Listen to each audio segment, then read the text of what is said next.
بڑی انٹرسٹنگ انیال صاحب، لیکن آپ سے پہلے جان لوں آپ کی جماعت کی سوچ کیا ہے؟ فیصلہ تو الٹیمیٹلی پرائم منسٹر آپ کی جماعت سے ہے، آپ کو کرنا ہے. جی، اس میں واضح طور پر ہم نے ہمیشہ سے یہ کہا ہے کہ سارے معاملے کا الیکشن ہی حل ہے.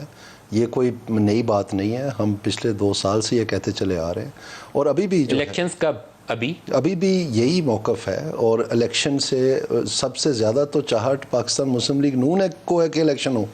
اس کی وجہ یہ ہے کہ ہماری جو ماضی کی کارکردگی ہے اور جو انہوں نے ماشاءاللہ تماشا لگایا ہے پاکستان کی معیشت کا پی ٹی آئی والوں نے، وہی تو سارا کچھ عوام جو ابل رہی ہے یہ بات سننے کے لیے کہ کیسے ٹھیک ہوگا، کیسے آگے. امیدیں تو سارا نون لیگ کے ساتھ وابستہ ہیں. انہوں نے تو جو تباہی کرنی تھی وہ تو کر دکھائی. آپ چاہیں گے کہ ابھی اسمبلیاں توڑی جائیں اور نگران حکومت بنائی جائے اور الیکشن اعلان؟ میں سمجھتا ہوں کہ جتنی بھی جلدی ہو سکے، پی ڈی ایم کا پلیٹ فارم ہے جس نے فیصلہ کرنا ہے، میرا تو نہیں ہے، لیکن میں سمجھتا ہوں کہ جتنی بھی جلدی ہو سکے الیکشن میں جانا چاہیے. نواز شریف کی کیا سوچ ہے؟ میرے خیال میں ہماری جماعت کا، میں نے پہلے ہی آپ کو بتا دیا، پہلے دن سے یہ سٹیٹڈ پوزیشن ہے. بار بار سٹیٹمنٹس آئی ہیں، کوئی نئی بات ہے نہیں. نواز شریف کی جو سوچ ہے وہ پارٹی کے اوپر حاوی ہوگی. کیا وہ فوری انتخابات چاہتے ہیں یا وہ چاہتے ہیں کہ 6 ماہ بھی حکومت کری جائے اور کہیں اکتوبر نومبر میں جا کے الیکشن پاکستان مسلم لیگ نون این جو ہے وہ نواز ہے، تو وہ ہمیشہ ہی حاوی ہوں گے پارٹی کے فیصلے کے اوپر، اس میں کوئی شک نہیں ہے.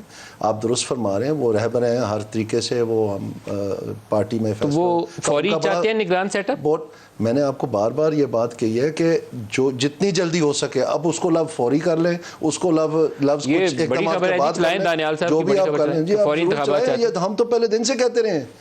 شاہد خاقان آن ریکارڈ ہے، آپ کے تمام لیڈرشپ، خواجہ آصف صاحب آن ریکارڈ ہیں، سب آن ریکارڈ. پارلیمنٹ کی سپیچز ہیں جس میں ہم نے کہا کہ آپ شہباز صاحب خود ہیں. آپ کی جماعت سے سب سے زیادہ کلیئرٹی اس مسئلے کے اوپر شاہد خاقان عباسی میں تھی. شاہد خاقان عباسی کی سوچ یہ تھی کہ یا تو امیڈیٹلی ریفارم کر لیں تو پھر سال سوا سال حکومت کریں، پھر آپ الیکشن میں نہیں جا سکتے، تو یا فوراً آپ الیکشن کا اعلان کریں اور الیکشن میں چلے جائیں تاکہ یہ ایڈجسٹمنٹ ہو جائے. ہم اس ایڈجسٹمنٹ کو پوسٹ پون نہیں کر سکتے.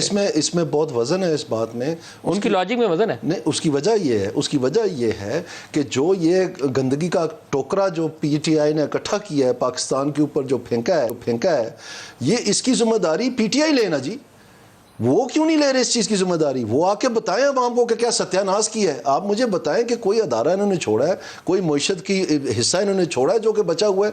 ایسی تباہی مچائی. آپ نے اپنے ابتدائی کلامات میں یہ بتایا کہ انہوں نے 10 مہینے اللہ تللہ کرتے لگا دیے اور آئی ایم ایف کے پاس نہیں گئے. آپ کو اندازہ ہے کہ اس کی کیا کاسٹ تھی؟ اسی کاسٹ آج تک دے رہے ہیں. نہیں، وہ آپ کو اندازہ نہیں ہے نا. میں آپ کے ناظرین کو بتانا چاہتا ہوں، اگر آپ کو جلدی آپ واپس آئے، مجھے 2 منٹ دیں، لوگ کو سمجھ تو آئے لوگوں